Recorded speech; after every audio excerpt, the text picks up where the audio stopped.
ಗಿಲ್ಲಿ ಗಿಲ್ಲಿ ಗಿಲ್ಲಿ ಸದ್ಯ big boss reality ಶೋನಲ್ಲಿ ದೊಡ್ಡ ಮಟ್ಟದಲ್ಲಿ ಸದ್ದು ಮಾಡ್ತಾ ಇರುವಂಥದ್ದು ಗಿಲ್ಲಿ ಎಂಬ ಹೆಸರು. ಇನ್ನು ಗಿಲ್ಲಿ ಮಂಡ್ಯ ಜಿಲ್ಲೆ ಮಳವಳ್ಳಿ ತಾಲೂಕಿನ ದಡದಪುರ ಗ್ರಾಮದವರು. ಸದ್ಯ ಗಿಲ್ಲಿಯ ಬಾಲ್ಯ ಸ್ನೇಹಿತ ಕುಚುಕು ದೋಸ್ತು ಕಿರಣ್ ನಮ್ಮ ಜೊತೆ ಇದ್ದಾರೆ. ನೇರವಾಗಿ ಮಾತನಾಡಿಸ್ತೀನಿ. ಸರ್, ಒಂದೇ ಕ್ಲಾಸ್ಮೇಟು, ಬಟ್ ಜೊತೆಲೇ ಓದಂಥವ್ರು, ಜೊತೆಲೇ ಬೆಳೆದಂಥವ್ರು, ನೀವು ಕೂಡ ಬೆಂಗಳೂರು ಒಂದೇ ರೂಮ್ನಲ್ಲಿ ಇದ್ದಂಥವ್ರು. ನಿಮ್ಮ ಒಡನಾಟ, ಅವರ ಜೊತೆ ಸ್ನೇಹ ಏನ್ ಹೇಳ್ತೀರಾ ಆ ಸ್ನೇಹದ ಬಗ್ಗೆ? ನಾವು ಇಲ್ಲಿ ಜೊತೆಲೆ ಒಂದರಿಂದನೂ SLC ಗಂಟನೂ ಜೊತೆಲೆ ಓದಿದ್ದು. ಪುನಃ ITI ಕಾಲೇಜು ದೊಡ್ಡಿಲ್ಲ ಅವನು ITIಗೆ ಸೇರ್ಕೊಂಡು ನಾನು ಕಾಮರ್ಸ್ ತಗೊಂಡೆ. ಅಲ್ಲೇ ನಾವು ದೊಡ್ಡಿಲ್ಲ ಜೊತೆಲೆ ಹೋಯ್ತಿದ್ದೋ. ಪುನಃ ಇಲ್ಲಿ ಕುರುಬ್ರ ಹಾಸ್ಟ್ಲಲ್ಲಿ ಅಲ್ಲಿ ಸೇರ್ಕೊಂಡು ಕುರುಬ್ರ ಹಾಸ್ಟ್ಲಿಂದ ಊರು ಬರ್ತಿರಲಿಲ್ಲ ನಾವು. ಹಾಸ್ಟ್ಲಿಂದ ಹೋಗುವ ಕಾಲೇಜ್ಗೆ ಹೋಗೋದು. ಹಿಂಗೆ ಇದ್ಕೊಂಡು ಒಂದು ವರ್ಷ ಅವನು ಓದ್ದ, ನಾನು ಒಂದು ವರ್ಷ ಓದಿದೆ. ಪುನಃ ಬೆಂಗಳೂರು ನಾನು ಅವನು ಜೊತೆಲೆ ಓದಿದ್ದು. ಬೆಂಗಳೂರಿಗೆ ಹೋಗಿದ್ದು ಜೊತೆಲಿ ಹೋಗಿ ಅವನಿಗೆ ಇಲ್ಲೇ ಚಿಕ್ಕದ್ರಿಂದನೂ ಇಲ್ಲೇ ಸಿನಿಮಾ ಹುಚ್ಚು ಅವನಿಗೆ. ಇಲ್ಲೇ ಫಿಲಮ್ ಯಾವ ಫಿಲಮ್ ಬಂದ್ರೂ ಬಿಡ್ತಿರಲಿಲ್ಲ, ಹೋಗಿ ನೋಡೋದು ಹಿಂಗೆಲ್ಲ ಮಾಡ್ತಿದ್ದ. ಪುನಃ ಸ್ವಲ್ಪ ಬೆಂಗಳೂರಿಗೆ ಹೋದೋ, ಜೊತೆಲೆ ರೂಮಲ್ಲೆಲ್ಲ ಜೊತೆಲೆ ಇಬ್ಬರು, ನಾನು ಅವನು ಇಬ್ಬರೇ ಇದ್ದದ್ದು. ಪುನಃ ಯಾವ್ದಾರು ಸೆಟ್ ಕೆಲಸ ಇವೆಲ್ಲ ಅವ್ನು ಫಿಲಮ್ ಕಂಡ್ರೆ ಇಲ್ಲಿಂದ ಹುಚ್ಚಲ್ವಾ, ಏನಾರು ಅಲ್ಲಿ ಶೂಟಿಂಗ್ ಗೀಟಿಂಗ್ ನಡೀತಿದ್ರೆ ಅಲ್ಲಿ ಹೊಂಟೋಗೋದು. ಹಿಂಗೆ ಮಾಡ್ತಿದ್ದ. ಅಲ್ಲೂ ಬೆಂಗಳೂರಲ್ಲೂ ಕೆಲ್ಸಕ್ಕೇನು ಹೋಯ್ತಿರಲಿಲ್ಲ. ಹಿಂಗೆ ಎಲ್ಲಿ ಶೂಟಿಂಗ್ ನಡೀತೆ ಅಲ್ಲಿ ಇದಾಯ್ತದೆ ಅಂದ್ಬಿಟ್ಟು ಹುಡುಕಿ ಹೊಂಟೋಗೋನು. ಹಂಗೆ ನೀವು ಬೆಂಗಳೂರಿಗೆ ಕೆಲ್ಸಕ್ಕಾಗಿ ಹೋದ್ರಿ. ಏನ್ ಕೆಲಸ ಮಾಡ್ತೀರಿ ಸರ್? ನೀವೇನ್ ಕೆಲಸ ಮಾಡ್ತೀರಿ? ಅವ್ರೇನ್ ಕೆಲಸ ಹೋಯ್ತಿದೆ. ಅವನು ಕೆಲಸ ಅಂದ್ರೆ ಶೂಟಿಂಗ್ ಹಿಂಗೆ ಹುಡಿಕೊಂಡು ಅವನು ಪಾಡಿಗೆ ಅವನು ಇದು ಮಾಡ್ತಿದ್ದ. ಪುನಃ ಸಂದನಾಗ ರೂಮ್ ಬರೋದು, ಪುನಃ ಫಿಲಮ್ ಬಂದ್ರೆ ಫಿಲಮ್ ನೋಡೋದು. ಹಿಂಗೆ ಸೆಟ್ ಕೆಲಸ ಸುಮಾರು ಕಷ್ಟ ಬಿದ್ದಾನ ಮಾತ್ರ. ಸೆಟ್ ಕೆಲಸ ಹೋಗಿ ಸೇರ್ಕೊಂಡು ಪುನಃ ಅದೆಲ್ಲ ಮಾಡಿ ಪುನಃ ಯೂಟ್ಯೂಬ್ ಇವೆಲ್ಲ ಮಾಡ್ದೆ. 1-2-3 ಯೂಟ್ಯೂಬ್ ಎಲ್ಲ ಮಾಡಿ. ಅಂದ್ರೆ ಫಿಲಮ್ಗಳು ಎಲ್ಲಿ ಸೆಟ್ಗಳು ಹಾಕ್ತಾರೆ ಅಲ್ಲಿ ಹೋಗಿ ಸೆಟ್ ಹಾಕುವಂಥದ್ದು, ಆ ಕೆಲಸಗಳು ಮಾಡ್ತಿರು. ಹೌದು. ಹೇಗಿದೆ ಸರ್ ಆಗ ಆ ಸಂದರ್ಭದಲ್ಲಿ ಕಷ್ಟ? ಹೇಳ್ಕೊಳ್ತಿದ್ ನಾವು, ಓಕೆ ಕಡಿಮೆ ಸಂಬಳ ಅಂತ ಅನ್ನೋದು ಕೂಡ ಮಾಹಿತಿ. ಸಂಬಳ ಹೌದು ಎಲ್ಲ ಹೇಳ್ಕೊತಿದ್ದ. ಆದ್ರೆ ತುಂಬಾ ಕಷ್ಟ ಬಿದ್ದಾನ ಮಾತ್ರ. ಸೆಟ್ ಕೆಲಸ ಎಲ್ಲ ಮಾಡಿ ಆಮೇಲೆ ಚೌಟ್ರಿಗೆಲ್ಲ ಊಟಕ್ಕೆಲ್ಲ ನಾನು ಅವನು ಇಬ್ರು ಜೊತೆಲಿ ಹೋಗಿದ್ದ. ಅವಾಗ ಊಟ ಇರಲಿಲ್ಲ, 10 ರೂಪಾಯಿ ಅಂದ್ರು ಕಷ್ಟ ಅವಾಗ. ಹಂಗೆಲ್ಲ ಕಷ್ಟ ಬಿದ್ದಾನ ಮಾತ್ರ. ಜೊತೆಲಿ ಎಷ್ಟು ವರ್ಷ ಇದ್ರಿ ಸರ್ ಬೆಂಗಳೂರಿನಲ್ಲಿ ನೀವು ಹೋದ್ರಿ? 6 ತಿಂಗಳ ಜೊತೆಲಿ ಇದ್ದ. ನಾನು ಅವನಿಬ್ರು ಜೊತೆಲೆ ಇದ್ದು. ಪುನಃ ನಾನು ಊರು ಬಂದ್ಬಿಟ್ಟೆ, ಅವನು ಅಲ್ಲೇ ಇದ್ದ. ಅಂದ್ರೆ ಊಟಕ್ಕೆ ಬಡ್ಸೋದಕ್ಕೆ ಹೋಗ್ತಿದ್ದ ಏನು ಮದುವೆ ಚೌಟ್ರಿಗಳಿಗೆ? ಐತೆ ಆ ಥರ ಅಲ್ಲ, ಊಟಕ್ಕೆ ಚೌಟ್ರಿಗೆ ಹೋಗಿ ಊಟ ಮಾಡ್ತಿದ್ದೋ. ಊಟ ಇಲ್ಲ ಅಂದ್ಬಿಟ್ಟು ಚೌಟ್ರಿಗೆ ಹೋಗಿ ಊಟ ಮಾಡ್ತಿದ್ದ ಅವಾಗ. ಅಂದ್ರೆ ಊಟಕ್ಕೂ ಕೂಡ ಕಷ್ಟ ಆ ಸಂದರ್ಭದಲ್ಲಿ. ಹೌದು ಹೌದು. ಅವಾಗೇನು ದುಡಿಮೆ ಅಂದ್ರೆ ಕೆಲ್ಸಕ್ಕೆ ಹೋಯ್ತಿರ್ಲಿ, ಏನಿಲ್ಲ, ಹಂಗಿತ್ತು ಕಷ್ಟ ಅವಾಗ. ಅಂದ್ರೆ ಇವಾಗ ಯಾರ್ದೋ ಮದ್ವೆಗೆ ಹೋಗೋದು, ಚೌಟ್ರಲ್ಲಿ ಊಟ ಮಾಡ್ಬಾರ್ದು, ಆ ತರ ಏನಾರು ಅನುಭವ ಆಗಿದೆ? ಏನೋ ಸಿಗಾಕೊಂಡು ಅವ್ರ ಏನಾರು ಅಂದು ಆ ತರದ್ ಏನೋ ನಡೆದಿದ್ಯಾ? ಆ ತರ ಏನಿಲ್ಲ. ಒಂದ್ಸಲ ಹಂಗಾಗಿತ್ತು, ನಾನ್ ಇರ್ಲಿಲ್ಲ ಅವಾಗ. ಆ ತರ ಏನು ಅವನು ಹೋದಾಗ ಒಂದ್ಸಲ ಹಂಗೆ ಇದಾಯ್ತಂತೆ. ಯಾರೋ ಹಿಂಗೆ ಊಟಕ್ಕೆ ಕೂತ್ಕೊಂಡ್ಮೇಲೆ ಕಳಿಸ್ಬಿಟ್ರು ಅಂದ್ಬಿಟ್ಟು ಹೇಳ್ತಾ ಇದ್ದ ನನಗೆ. ಹೇಳ್ಕೊಂಡಿದ್ರ, ನೊಂದ್ಕೊಂಡಿದ್ರ ಆ ವಿಚಾರ? ನಂದು ಹೇಳನೆ. ಯಾವಾಗ ಸರ್ ಅದು? 2016-17 ಅನ್ಸುತ್ತೆ ಅವಾಗ.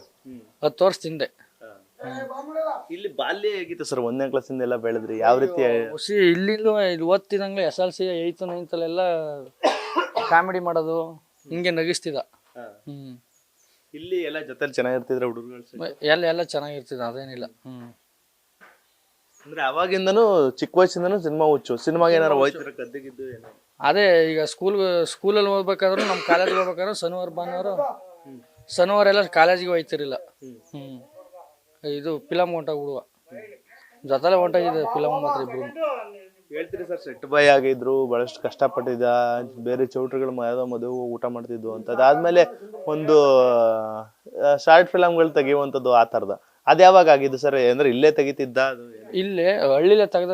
ಸುಮಾರು ಯೂಟ್ಯೂಬ್ ಎಲ್ಲ ಹಳ್ಳಿ ಸೈಡ್ ಎಲ್ಲ ಮಾಡಿರೋದು ಅವನು. ಅದೇ ಸೆಟ್ ಕೆಲಸ ಮಾಡ್ತಿದ್ನಲ್ಲ, ಅಲ್ಲಿ ಯಾರನ್ನೋ ಒಬ್ಬನು ಪ್ರೊಡ್ಯೂಸರ್ ಯಾರೋ ಇದು ಮಾಡ್ಕೊಂಡು ಎಲ್ಲ ಮಾಡ್ದ. ಹಂಗೆ ಮಾಡಿ ಯೂಟ್ಯೂಬ್ ಮಾಡೇನೆ ಅವ್ನು ಬೆಳ್ಕೊಂಡು ಆಮೇಲೆ ಕಾಮಿಡಿ ಎಲ್ಲ ಮಾಡೋದ್ನಲ್ಲ, ಜಿಗೆಲ್ಲ ಸೇರ್ಕೊಂಡ. ಪುನಃ ಕ್ವಾಟ್ಲಾಗ ಹೋದ, ಅಲ್ಲೆಲ್ಲ ಕಾಮಿಡಿ ಎಲ್ಲ ಮಾಡೋದ್ನಲ್ಲ, ಅದರಿಂದ ಹೊಸಿ ಬೆಳೆದ ಅಷ್ಟೇ.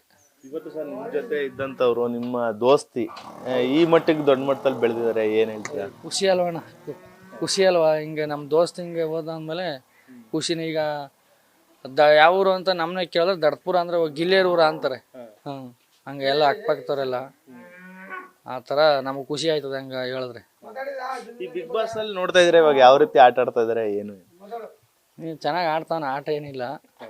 ಗೆಲ್ತಾನೆ ಅಂತನೂ ಗೆಲ್ತಾನೆ ಅಂತನೂ ನಮಗೆ ಗೊತ್ತು. ಅದ್ರದ್ದೇನಿಲ್ಲ, ಗೆದ್ದು ಬರಲಿ ಅಂತ ನಮಗೆ ಖುಷಿ ಅಷ್ಟೇ. ಈಗ ಒಳಗಡೆ ಕಾವ್ಯ ಮತ್ತು ಗಿಲ್ಲಿ ಈ ಜೋಡಿ ನೋಡಿದ್ರೆ ಏನನ್ಸುತ್ತೆ ನಿಮ್ಗೆ? ಜೋಡಿ ಅಂದ್ರೆ ಅಣ್ಣ, ಈಗ ಕಾವ್ಯ ಅಂದ್ರೆ ಈಗ ಗಿಲ್ಲಿ ಇಲ್ದ್ರೆ ಕಾವ್ಯನೇ ಇಲ್ಲಿ ಇರ್ತಿರ್ಲಿಲ್ಲ ಅಲ್ಲಿ ಬಿಗ್ ಬಾಸ್ ಅಲ್ಲಿ. ಆ ಥರ. ಅಂದ್ರೆ ಗಿಲ್ಲಿ ಇರೋದ್ರಿಂದ ಒಂದು ಅವ್ರಿಗೂ ಒಂದ್ ರೀತಿ ಇನ್ನೂ ಉಳ್ಕೊಂಡಿದ್ದಾರೆ. ಉಳ್ಕೊಂಡವ್ರೆ ಅಂತ ನಾನು ಹೇಳ್ತಾ ಇರೋದು. ಅವ್ರ ಜೋಡಿ ಬಗ್ಗೆ ಏನ್ ಹೇಳ್ತೀರಾ ಅಂತ? ಸೂಪರು, ಮದುವೆ ಆದ್ರೂ ಆಗ್ಲಿ ಅಂತ ನನಗೂ ಖುಷಿ. ಮದುವೆ ಆದ್ರೂ ಆಗ್ಲಿ, ಅದು ನಿಮ್ ಖುಷಿನ ಏನು? ಎಲ್ಲಾರ ಊರ್ನಲ್ಲಿ ಅದೇ ತರ ಮಾತುಕತೆನ? ಇಲ್ಲ ಆ ಥರ ಏನಿಲ್ಲ, ನಾನು ಹೇಳ್ತಾ ಇರೋದು ಆದ್ರೂ ಒಳ್ಳೇದು ಅಂತ. ಒಳ್ಳೆ ಜೋಡಿ ಆಯ್ತಾರಾ? ಆಗ್ತಾರೆ. ಜೋಡಿ ಸೂಪರ್ ಅಲ್ವ ಅವ್ರದ್ದು. ಅಷ್ಟೇ, ಇನ್ನೇನಿಲ್ಲ ಅಣ್ಣ. ಬಿಗ್ ಬಾಸ್ ಗೆದ್ದು ಬರಲಿ ನಮ್ಮ ಗೆಳೆಯ, ನಮಗೂ ಖುಷಿ ಅಷ್ಟೇ, ಇನ್ನೇನಿಲ್ಲ. ಇನ್ನೊಂಥರ ಇದು ಅಶ್ವಿನಿ ಅವ್ರ ಜೊತೆ ಕಿತ್ತಾಟ, ಆ ವಾಗ್ವಾದ, ನಮ್ಮ ಅತ್ತೆ ಮಗ್ಳಿಗೆ ನಾವು ಕೊನೆ ತನಕ ಕಣ್ಣು ಹೊಡಿತಾನೆ ಇರ್ತೀವಿ ಅಂತ ಅನ್ನೋದು, ಆ ತರ ಡೈಲಾಗ್ಗಳು. ಇದು ಮಾಮೂಲಿ, ಅವನು ಡೈಲಾಗ್ ಹೊಡಿತಾ ಇರ್ತಾನೆ, ಆ ಥರ ಏನಿಲ್ಲ. ಡೈಲಾಗು ಕಾಮಿಡಿ ಮಾಡ್ತಾ ಇರ್ತಾನೆ. ಡೈಲಾಗ್ ಎಷ್ಟು ಖುಷಿ ಆಯ್ತು ಸರ್, ಒಂದಷ್ಟು ಡೈಲಾಗ್ಗಳು. ಈ ದೊಡವ ದಾಸೆ ಕೂಡ ಆ ಒಂದು ಏನ್ ಹೇಳ್ತೀರ ಅವೆಲ್ಲ ಪಂಚಿಂಗ್ ಡೈಲಾಗ್ಗಳಿಗೆಲ್ಲ? ಎಲ್ಲ ಹಂಗೆ. ಇವಾಗ ಒಂದೊಂದು ನಿಮಿಷನೂ ಹಂಗೆ ಬಿಗ್ ಬಾಸ್ ಅಲ್ಲಿ ಹಂಗೆ ಸಡನ್ ಆಗಿ ಹೇಳ್ತಾನಲ್ಲ, ಅದು ಖುಷಿ. ಹಿಂಗೆ ಅದ್ ಹೆಂಗ್ ಪಂಚು ಎಲ್ಲ ಡೈಲಾಗ್ ಕೂಡ ಆಡ್ತಾನಲ್ಲ. ಯಾವ್ದು ಫೇಮಸ್ ಆಗಿರೋ ಇವಾಗ ಬಿಗ್ ಬಾಸ್ ನಲ್ಲಿ? ಯಾವ ಡೈಲಾಗ್ ನಿಮ್ಗೆ ಫೇಮಸ್ ಗಿಲ್ಲಿದು? ಅದೇ ದೊಡವ ದಾಸೆ ಕೊಡು, ಅದೇ ಫೇಮಸ್. ಇಲ್ಲೆಲ್ಲ ಜನಗಳೆಲ್ಲ ಅದೇ ಡೈಲಾಗ್ ಹೊಡಿತಾರ? ಎಲ್ಲ ಸುಮಾರು ಊರೆಲ್ಲ ಮಾತಾಡೋರೆ, ಎಲ್ಲ ಹೊಡೆಸೋರೆ. ಅದೇ ಅಣ್ಣ, ಇನ್ನೇನಿಲ್ಲ, ಗೆದ್ದು ಬರ್ಲಿ ಅಂತ ಆಸೆ, ಇನ್ನೇನಿಲ್ಲ ಅಣ್ಣ. ಕೊನೆಯದಾಗ ಏನ್ ಹೇಳ್ತೀರಾ ಗಿಲ್ಲಿಗೆ? ಗೆದ್ದು ಬರ್ಲಿ ನನ್ನ ಗೆಳೆಯ, ಕ್ಲಾಸ್ಮೇಟ್ ಕುಚ್ಚುಕು ಅಂತಲ್ಲ ಹೇಳೋದು. ಗೆದ್ದು ಬಂದೇ ಬರ್ತಾನೆ ಅಂತ ನಮ್ಮ ಮನ್ಸಲ್ಲಿ ಐತೆ ಅಷ್ಟೇ. ಬಾಲ್ಯದಲ್ಲಿ ಇದೇ ತರ ಚೇಷ್ಟೆ ಇಷ್ಟ ಎಲ್ಲ ಮಾಡ್ತೀರಾ? ಮಾಡ್ತೀನಿ. ಹುಡುಗರ ಹತ್ರ ಎಲ್ಲ ಕಾಮಿಡಿನೇ, ಅವ್ನು ಬಂದ್ರೆ ಖುಷಿ ಎಲ್ಕ. ಇವಾಗ ಏನಾರು ಇನ್ನೇನು ಕೆಲವೇ ದಿನಗಳೈತೆ, ಗೆದ್ದು ಬಂದ್ರೆ ಸೆಲೆಬ್ರೇಷನ್ ಯಾವ ರೀತಿ ಇರುತ್ತೆ? ಸೆಲೆಬ್ರೇಷನ್ ಮಳವಳ್ಳಿಯಿಂದ ತಾಲೂಕಿಂದನೂ ಅದ್ದೂರಿಯಾಗಿ ಮಾಡ್ತೀವಿ ಎಲ್ಲ. ಮೆರವಣಿಗೆ ಮಾಡ್ಕೊಂಡು ತಾಲೂಕು ಮಳವಳ್ಳಿಯಿಂದನೂ ಊರು ಗಂಟನೂ ಮೆರವಣಿಗೆ ಮಾಡ್ತೀವಿ. ಗೆದ್ದು ಬಂದೇ ಬರ್ತಾನೆ. ಇದಿಷ್ಟು ಗಿಲ್ಲಿ ನಟನ ಸ್ನೇಹಿತ ಕಿರಣ್ ರವರ ಮಾತಾಗ್ತಾ ಇರುವಂತದ್ದು. ಅಂದ್ರೆ ಆತ ಬಹಳಷ್ಟು ಕಷ್ಟಪನ್ನ ಪಟ್ಟಿದ್ದ. ನಾನು ಕೂಡ ಜೊತೆಲೆ ಒಂದೇ ರೂಮ್ ನಲ್ಲಿ ಇದ್ದ. ಆತನ ಕಷ್ಟ ಅಂದ್ರೆ ಸೆಟ್ ಬಾಯ್ ಆಗಿ ಸೆಟ್ ಹಾಕುವಂತ ಕೆಲಸಗಳಿಗೂ ಕೂಡ ಹೋಗ್ತಾ ಇದ್ದ. ಬಹಳಷ್ಟು ಕಷ್ಟಪಟ್ಟು ಈ ರೀತಿ ಬೆಳವಣಿಗೆ ಆಗಿದೆ. ಆತ ಗೆದ್ದು ಬರ್ಲಿ ನಿಟ್ಟಿನಲ್ಲಿ ವಿಶ್ ಅನ್ನು ಕೂಡ ಮಾಡ್ತಾ ಇರುವಂತದ್ದು. ಕ್ಯಾಮ್ರಾ ಪರ್ಸನ್ ನರ್ಸಿ ಜೊತೆ ನಂದೀಶ್, ನ್ಯೂಸ್ ಫಸ್ಟ್ ಮಂಡ್ಯ.